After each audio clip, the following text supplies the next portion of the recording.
Jadi berhasil dengan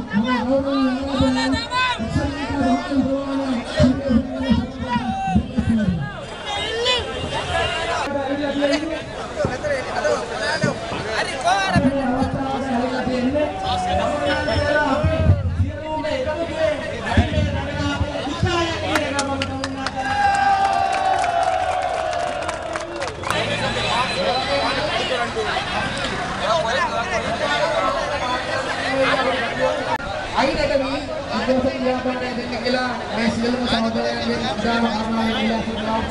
Akhirnya saya tidak kena polisi dari apa sudah melak mengelak baru terlihat ilah semua. Pihak dolot dah dapat radikal lah dia.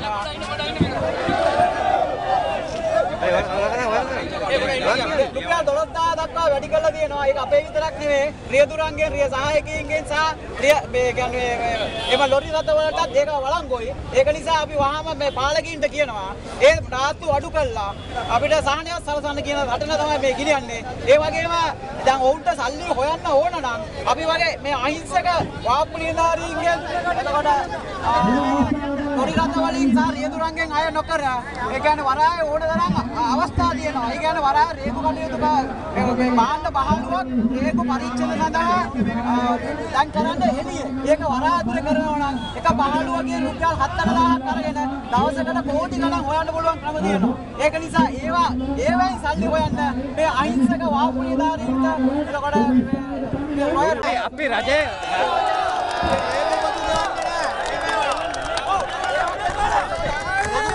අපි රජයෙන් සැපෙන්නේ නැහැ. අපි 15 මේ පස්සේ airport එකක් තියෙනවා. Airport එකේ තියෙනවා. ඒ විදිහට ඒව අඩු කරන්න. අපි අහිංසක